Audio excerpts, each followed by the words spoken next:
Well, a very warm welcome to our latest episode of Spireites Extra Time with myself, Paul Fisher, and Liam Norcliffe, as we look back on a little bit of the Stevenage game, but more really concentrating on the Accrington draw that happened on Saturday. And we'll push forward at the back end of this pod, or this half an hour, to have a little touch on what's going to happen.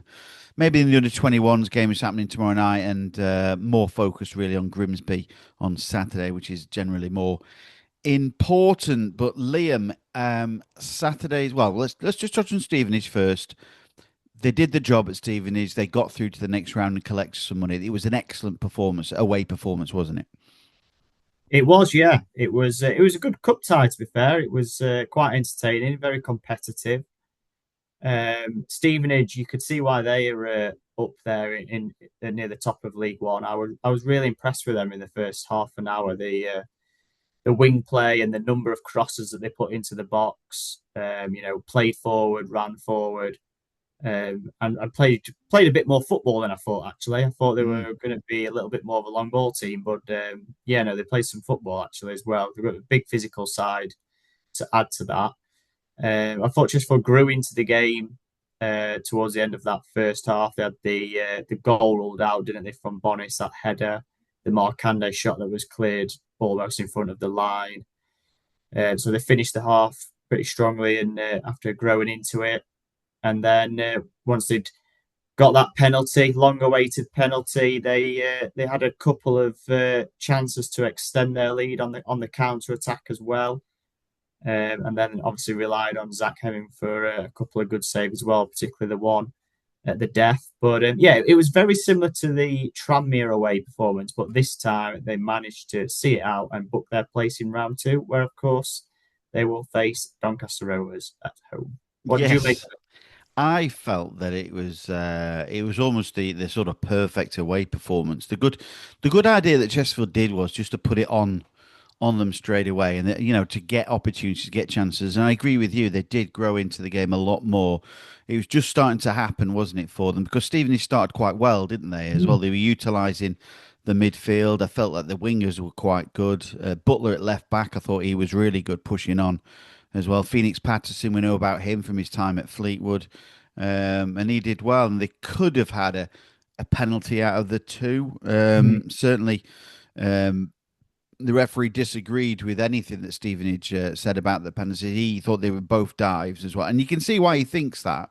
There's a little bit of exaggeration from both players, but it is quite close, aren't they? Both of the decisions are one's Carl McFadzean, I think one's Lewis Gordon. I maybe wrong from memory, but they're quite close. But overall, it went Chesterfield's way, and something which Chesterfield haven't had in a long time. But you're absolutely right; they grew into the game, and they deservedly got a penalty because that was a penalty. And I'm so happy for Lee Bonus as well to slam it down the far side. Now we'll touch on Lee Bonus in a around 10 minutes or so when we eventually get around to that bit against Accrington. But I thought he played really well. It's a shame he didn't come out to do the press afterwards, because I would have liked to have a chat to him, how he's settling in and whatnot. But instead, we've got Zach Hemming. We've got a clean sheet and a brilliant save from Hemming to save the game going to extra time and penalties, didn't he? At the back end of that 90 minutes. Yeah, I mean, thinking back to the penalties, I was expecting certainly that second one. Having watched it in real time, I haven't seen it back. It just sort of looked like McFadzean dangled a leg, and whether their player bought it or whatever at home, when the referee put the whistle to his mouth, I fully expected him to point to the spot and give a penalty. So that was quite surprising. Like I say, I haven't seen them back, and I know the feedback from the Spireites camp was that they felt that both decisions were correct, and I have seen the Markande back, and that is definitely a penalty. He is tripped in the box. But yeah, we've had some good FA Cup victories in recent Yeah. years since Paul Cook came back. We've beaten Portsmouth at home, Leyton Orient at home, Northampton at home, gone Stevenage and won, held West Brom to a draw, ran Watford close. Obviously, there was the day out at Chelsea, wasn't they? Yeah, they've continued the spirit of '97, haven't they? If you like. Well, well, indeed, and it's sort of coming out of real nowhere. It's 5 years on the bounce now that Chesterfield at least reached round two of the competition.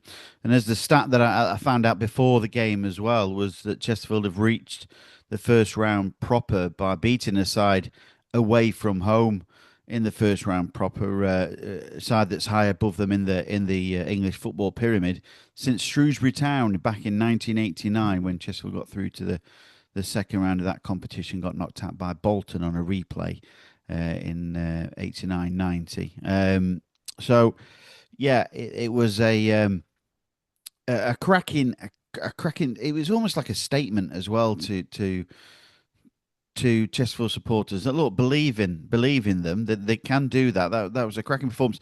They only made a couple of changes, so it was pretty much the same side that went out and got a point, I think, at Portsmouth during the week after following the game. So they're a good side, Stevenage, and Chesterfield beat them and beat them fair and square as well. And there was no complaints from Alex Ravel. He was more concerned about his side's performance and how they dropped off, and because Chesterfield didn't let them really, and I think in many respects, and that's kudos to Paul Cook and his side as well going forward. So, but it's not all doom and gloom just because you don't win, and we're going to touch on that now. Like so, moving swiftly on to Accrington, but yeah, the draw against Doncaster Rovers, really good home tie.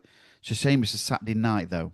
I don't like that really. I thought 3 o'clock would have been perfect, but Yeah, it'll be a good atmosphere, I'd thought. yeah, From a working point of view, from our point of view, it's not great, is it? not ideal, Saturday is it? night. Yeah, Yeah. but yeah, I think lots of drinking time for supporters. That's Yes. more important. That's more important for the fans, isn't it? Yeah, and it's telling they get around £60,000 for it. I think for appearing, they get 20 odd minimum. They get 20 odd. Even if they lost the game, they get 20 odd £1,000. So you're looking at what? That's £80,000 just for staging the game itself. They got 47 grand from so they're already over £100,000.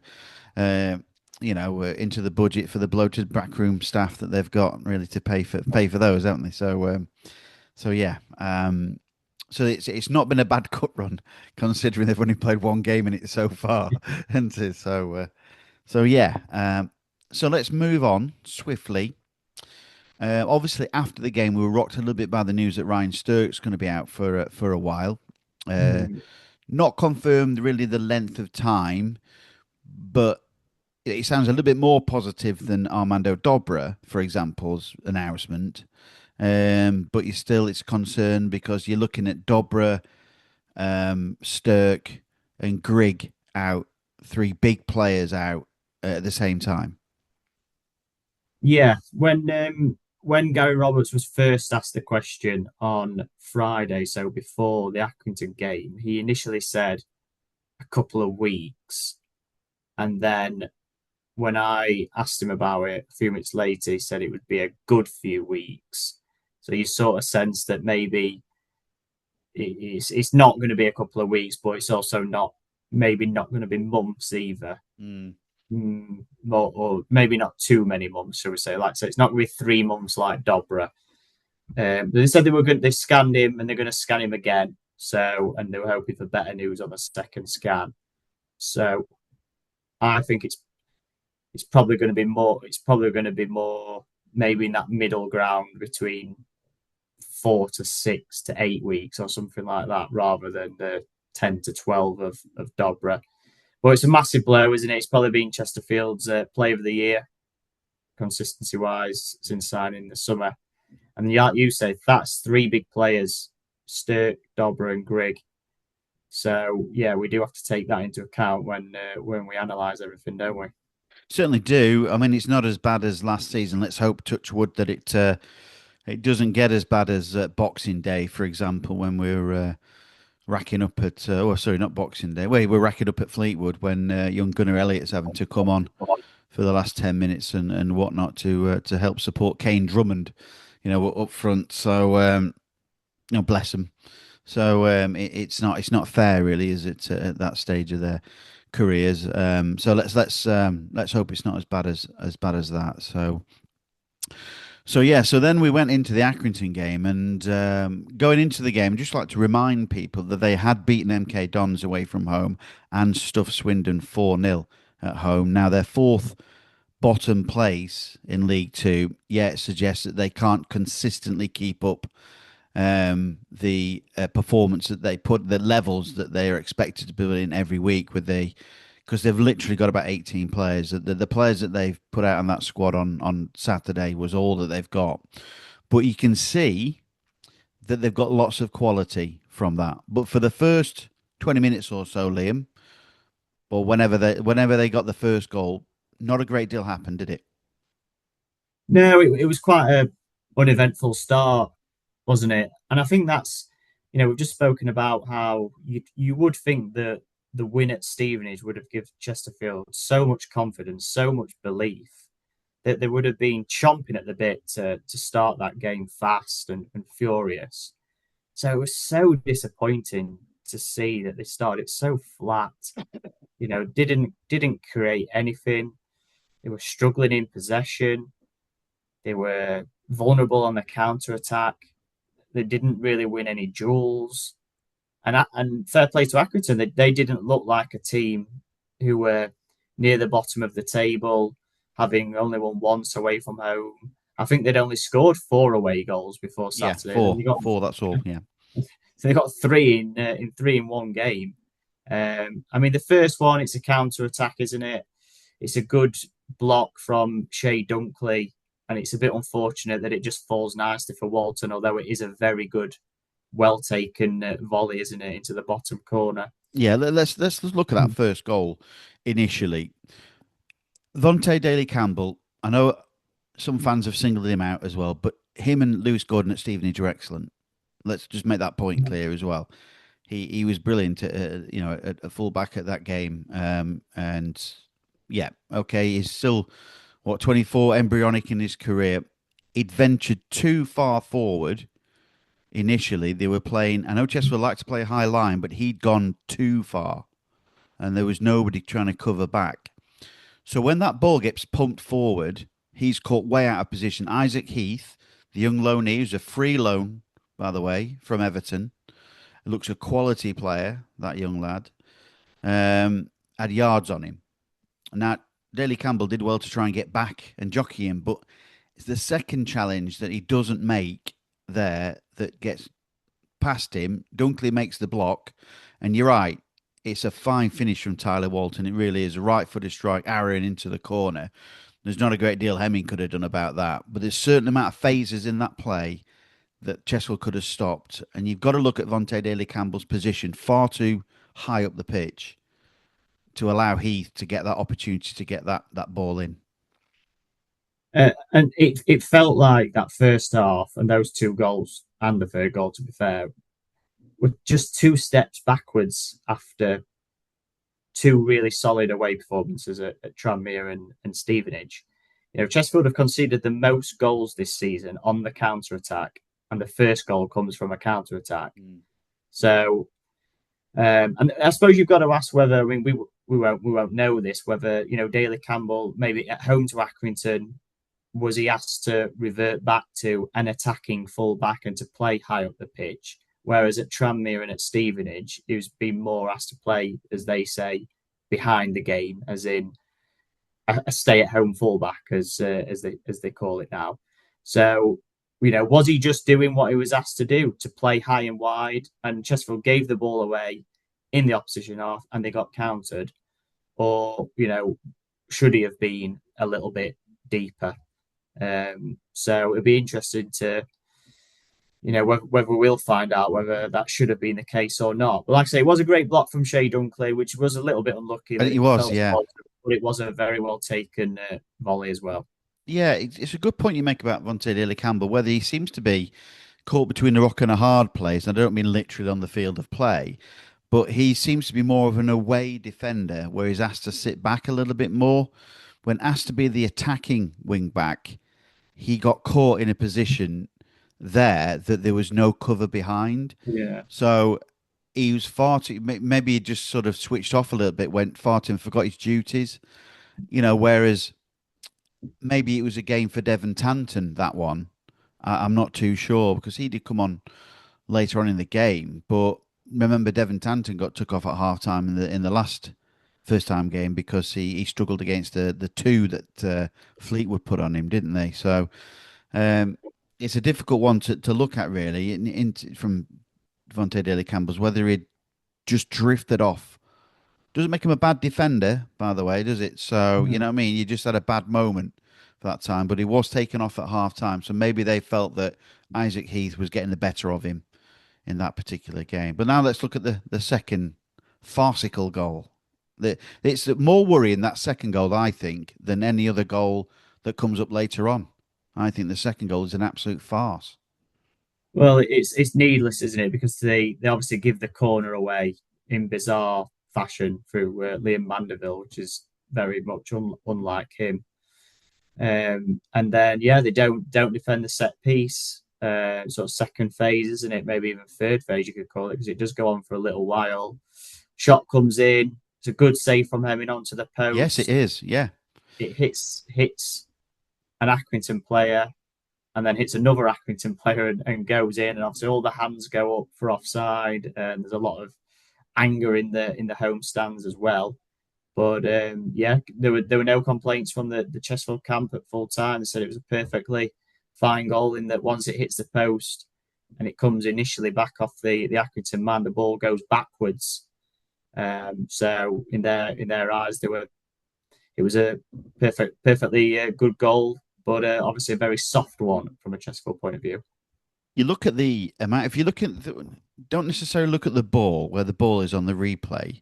You look at the group of Chesterfield defenders, and there's about six of them all heading towards the ball at the same time. It's all as if they got transfixed with this ball. They've got to clear it. It looks like Keystone Cop defending. It looks ridiculous. What's happening with the ball? I mean, Accrington are not exactly passing the ball about with aplomb in this particular move. It just it just looks so silly. And then eventually, how Devon Matthews was allowed to have the shot and the time to have the shot. And you're right, brilliant save from Hemming onto the post. Now, from where we sit in the press box, it's very difficult to have a look at the goal at the south Mm. stand. It's very difficult. But what I saw straight away, I'm thinking, well, this must be offside. It's literally stood on the line. This guy, not realizing that the ball had sort of bounced off the post initially. I thought it was a save from Hemming that had been pushed into the guy, and the guy was just stood there. So it's very difficult to see where we are. So I thought he'd gone offside, but I looked at the linesman. His flag was down straight away. He was adamant that it wasn't offside. So the referee rightly went over because Chesterfield queried it. Rightly went over. The referee went over to the linesman and he asked his opinion, and he said he was onside. So no problem. And Chesterfield have had a Mm. look back and they said it's no problem either. So fair enough. But the manner of the goal, my word. I I think think Chesterfield will be disappointed with that goal more than any of the three. Well, I think what sort of sprung to my mind was the in the previous home game against Fleetwood, they also scored from a corner, and before they scored from a corner, they scored from a They corner, did. but it was Offside. offside, and it was Yeah. a short corner, and that's really not like Chesterfield to get caught by No. a short corner, and it happened on Saturday again, and then obviously we'll come to the third goal. That was from a corner, so teams will be looking. That's a few set pieces they've conceded from. They need to iron that out because they've been very good at defending those over the years. We've spoken highly of Danny Webb, haven't we? And Yeah. how he's got them organised. So we should not be too harsh on them. I'm sure they will get it right. But yeah, they've got to regain that Mm. concentration, haven't they? Yeah, they're just having a bit of a spell, aren't they, at present, where things aren't quite going for them at set piece level. So, but then Chess would get back into the game a minute before the break. A lovely floated cross from James Berry. Um, and you could see Tom Naylor making the run on the replay and everything, making that late run, and he got above. I think it's Matthews. He gets above. It's definitely. I don't. It's not Ben Ward because he's not. Ben Ward was wearing yellow boots, so we can't criticise him. So think it was Matthews with the challenge up, but because he's going back and Naylor's running onto the header, it's a fine header into the back of the net, and that really lifted the mood, and you could sense something happening. It was a really really important goal. That It was a lifeline, wasn't it? Because it was undeserved because there were boos coming at half time, and they actually ended up getting a few claps, which I thought were very generous as they headed yeah, down the tunnel. But yeah, it halved the deficit, got them back into it. Thought James Berry, I mean, clutching at straws a little bit here, but I thought if anyone was going to create something, I thought it was probably going to come through him in terms of he had a couple of shots blocked and a few crosses, and he was trying to make things happen. So yeah, it was a good pick out, a great run from Naylor, and the way that he powered that in, arriving late in the box was very impressive.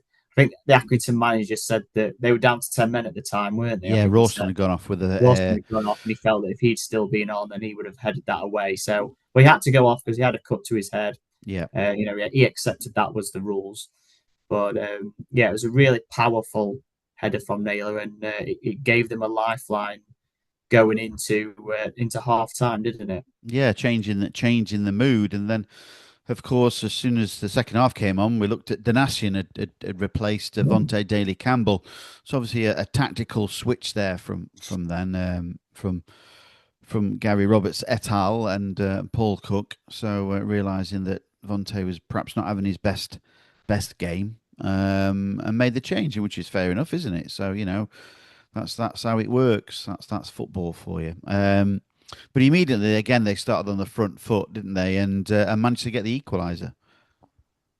Yes, it were. You'd have been hoping for a fast start, particularly after grabbing that goal just before the break, and yeah, it came a lot quicker than probably what people would have expected. To be fair, sort of 2 minutes, wasn't it? Maybe even Well, I less. think my brother was still in the bar. I think so, or he was getting I'd a imagine. drink. So yeah, I'd imagine a few people got caught out, but yeah, Markande won possession, didn't he? And he threaded a lovely pass through, and it was a great run and a clever little dink from Bonis over the beautiful finish. goalkeeper. Yeah, And yeah, he took that one beautifully. And yeah, after that, you thought the momentum is with Chesterfield, and if anyone's going to go on and win it now, then it would be the Spireites. yeah, he's a lovely finish, wasn't it? I didn't think he was going to get there initially. I thought Ollie Wright had come out at the perfect time, but he must have just had that little split second where I could think, "Oh, I can chip him here." When he's coming down the angle, I can chip the goalkeeper, and a lovely little dink over right, and yeah, that's the kind of league bonus that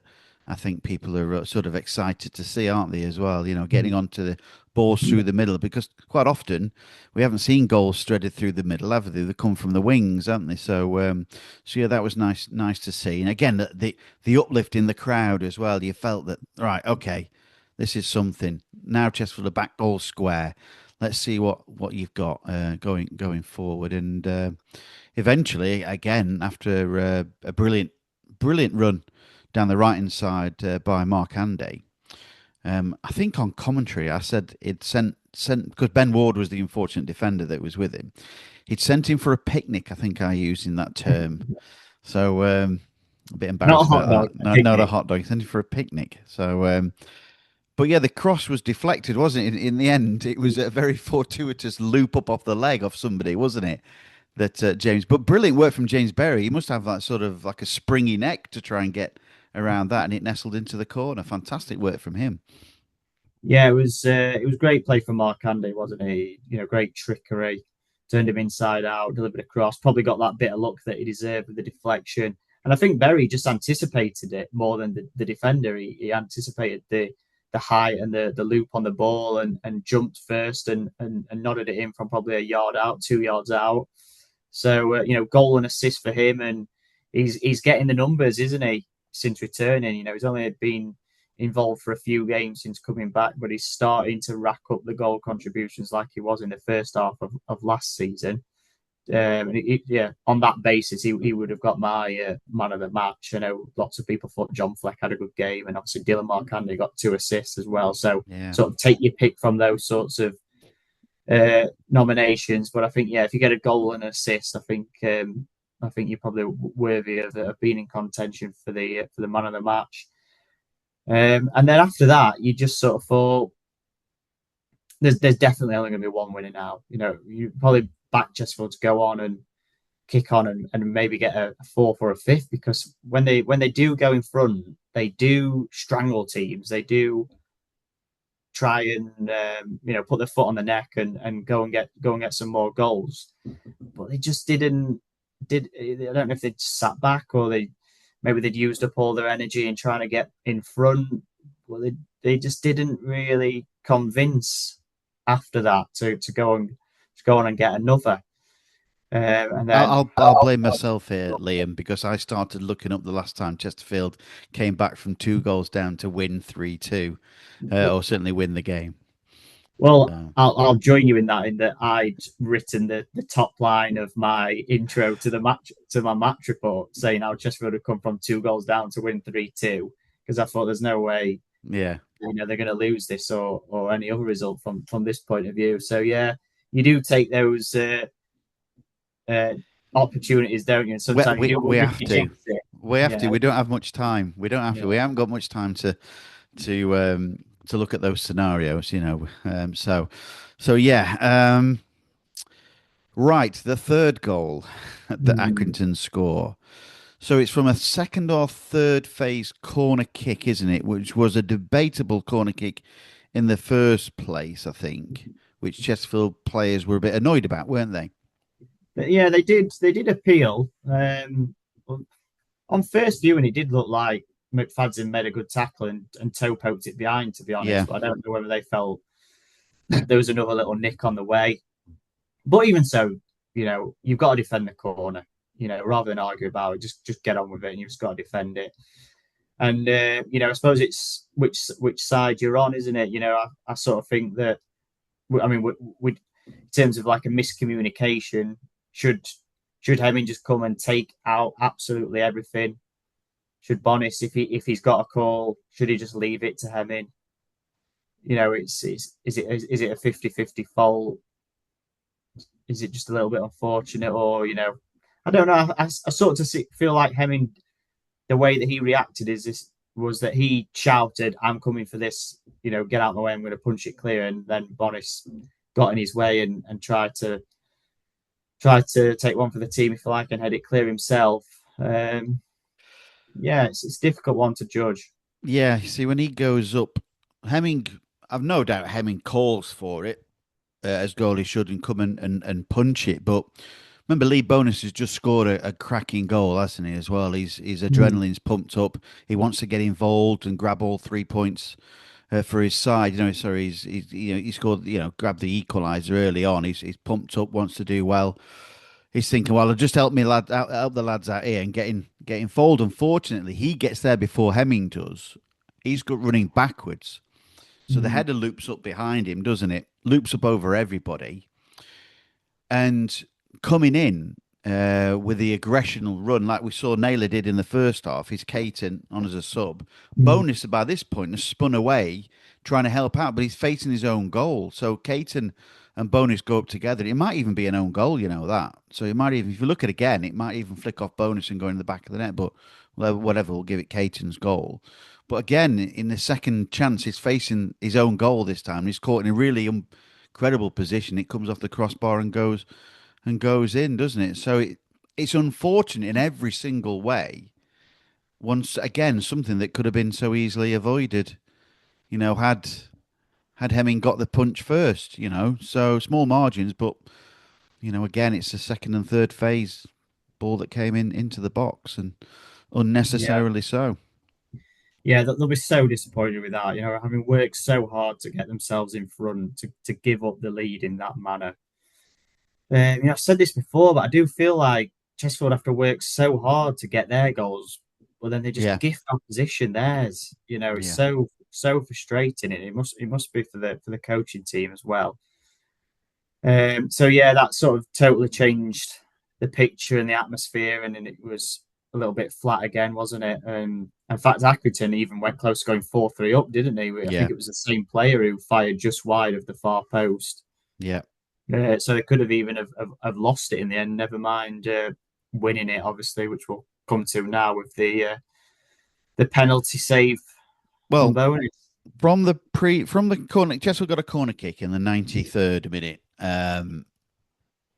and the referee had a word with, I think it was McFadden and the substitute. I think it might have been Seamus Keneally who'd come on as a sub. I think those two were having a bit of a wrestle match in the 6 yard. So the referee pulled him to us, said like, "Look, any more than that," and you can quite clearly see that Keneally's not even listened to what the referee said and gone in and dragged McFadden to the ground. And remember, it's in a penalty situation. He's literally just warned you not to do that, you know, and he pulls him back, and the referee has no hesitation in giving a penalty, and it's a penalty all day long. Then, in my opinion, there's no complaints about it. But the Accrington manager didn't want to speak about it after the game. He was rightly annoyed, but he's literally just told your player, do not grab onto him. So got no problems there with the penalty. Now, again, Lee Bonus arguably at fault for the equaliser from Accrington. Scored at Stevenage, brilliant penalty right into the corner. Obviously, their guy wanting to, obviously done his stats and thought, well, he went right last time. I'm going to gamble it. I'm going to go right again and do it. And he did. He pulled off a brilliant save because Yeah. Bonus hit it a fair whack, didn't he? As well, it was Yeah. quite a pacey penalty. Yeah, it wasn't quite as low as the one No, against. It wasn't quite in the side netting as much, but it was a good penalty. It wasn't a tick, a little. It didn't tickle it, did it? no, no, He hit that with some decent power behind it. It was in the corner, just not quite enough. The keeper had guessed right, he'd gone early. Yeah, clearly done his research. It does make you wonder whether Bonis, if he felt he was at fault for that equaliser, maybe that was just playing on his mind a little bit. And if he felt the pressure of trying to get his team back in front in the 94th minute. But yeah, I think that's football, isn't it? One week you score the penalty to get your team through to the next round of the FA Cup, and you're the hero, and the following week you miss one, and everyone's grumbling a little bit. But and everyone's probably come out of that game talking about his penalty miss rather than his goal, which yeah, was really good.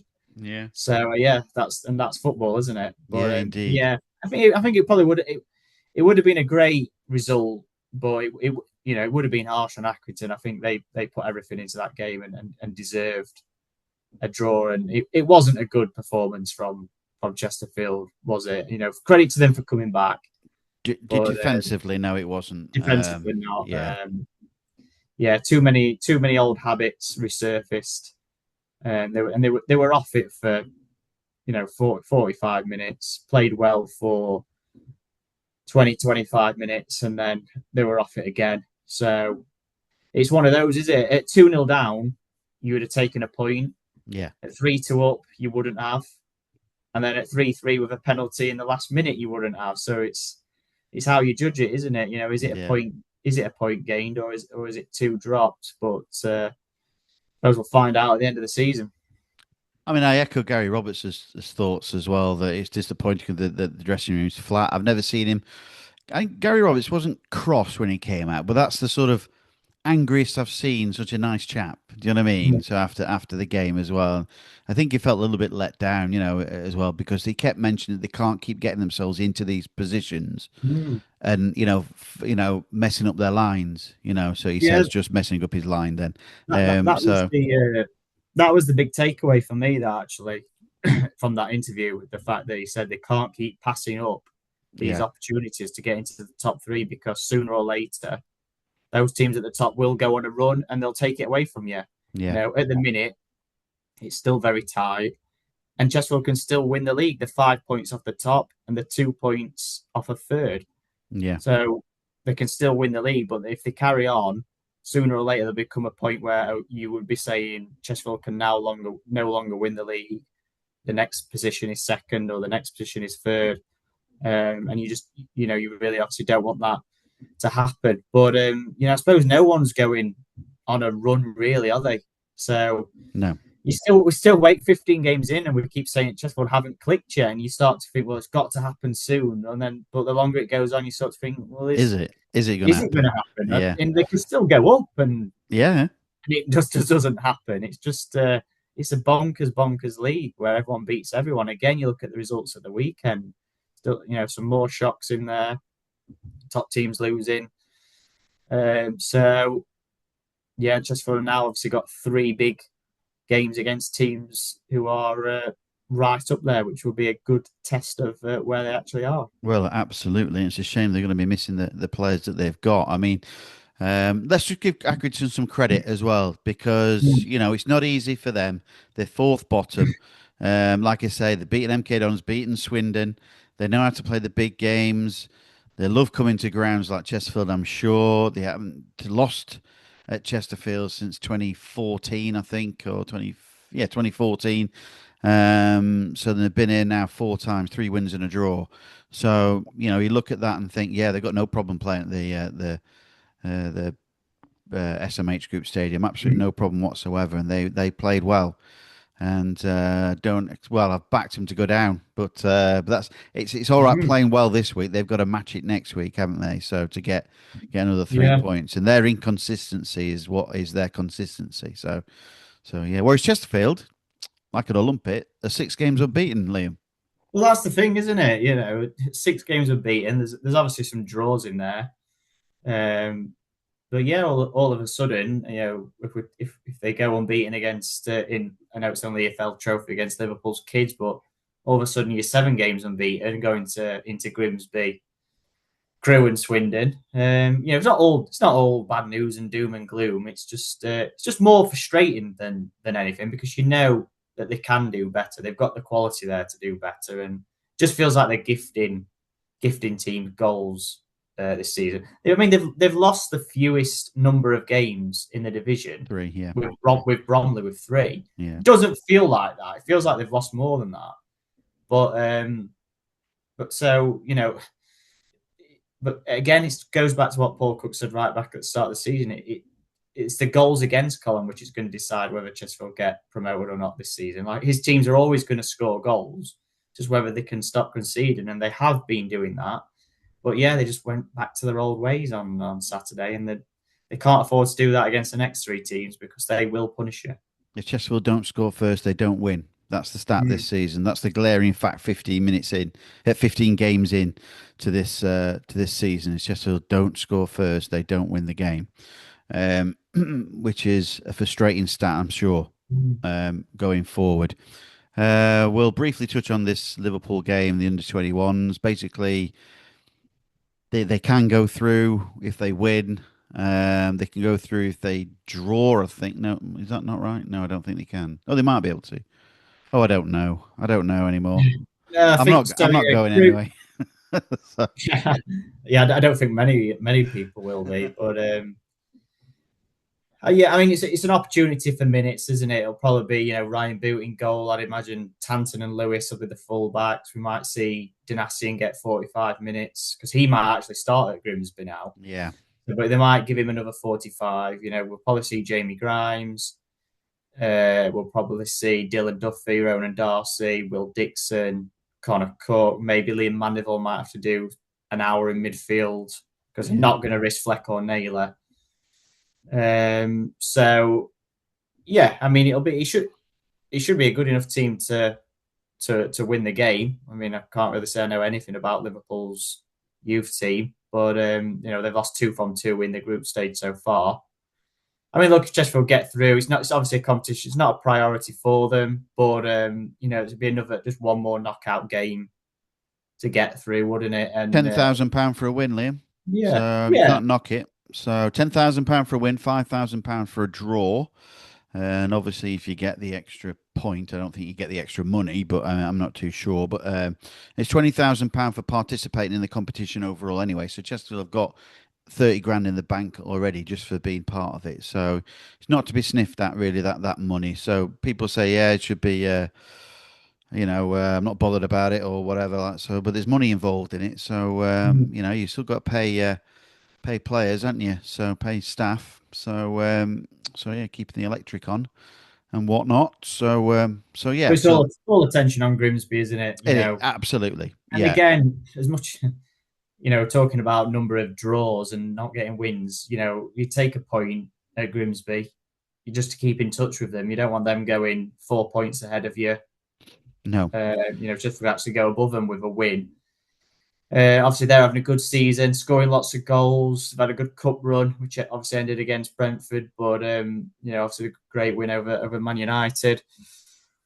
I really like them actually. They were one of the better teams I thought Yeah. that Chesterfield played last season, and I think they've continued that. And I've heard Raw Red recently that they are using the same sort of recruitment algorithm that Yes. Brighton use Yes. And uh, Ipswich. and Ipswich, Yeah. because I think Not in the Premier League though. Ipswich when they on were in League the One. Yeah. no, so it was on the Price of Football podcast. I Yeah. heard it. So I mean, I'm sure it's sort of a lighter or softer version than that. I'm not saying they're ploughing the same amount of money in, but they're using a Tony Bloom Yes. algorithm, and it's clearly working for them because they've got some. It's clearly made some positive Mm. signings over They've the summer. they've got a bit of money about them. Like you said, it's not in the massive echelons, and they've made lots of money this season with the cup run as well. I covered them for Radio Humberside on last Tuesday against Everton under 21s, and the reserves in the side look pretty good going forward. Soon Sut Bell, the winger, Zach Gilson, and as well a player who had lots of injury problems, got his first run out. He may get a game on Saturday, but they look a If good side going forward. if Chesterfield are not at it, it'll be another Colchester. It will be another 4, 5, or 6. And I don't want to sound negative because obviously I don't want that to happen. But if they're not at it, Mm. I mean, they don't need me to tell them because I know nothing. But if they're not at it, they're going to Yeah. get a thump. They will get a thumping again. Because it can be uh, a good atmosphere down there. It Brilliant. Yeah. can be a Yeah. difficult place to go. And if they concede first, the crowd will be right up for it. They're going to put balls in the box. They'll get the shots off. Crosses will be coming in. If they don't do the basics, they'll find themselves a couple of goals down. So they can't start like they did against Accrington. But Chesterfield got a good point down there last Last year. season, Yeah. and obviously they beat him at home as well, so they can hurt them, you know, Well, um, they as can. well. Yeah, they can. I mean, they play a different formation to Chesterfield, but the same style. Mm. They'll pass it from the back. They're quite happy to have the ball in the centre circle, and utilise the wings, a bit like Chesterfield have been doing over the Mm. past few weeks. So it could be a game where whoever blinks first in this Mm. game gets going. Now, they've got their injury problems as well. They've got players coming back though, which Chesterfield sort of haven't. Chesterfield are on the start of their sort of bad injury run, where Grimsby have got players probably coming back. So it'll be a fascinating duel, I think. And you're absolutely right. Chesterfield Mm. is shake hands on a point right now.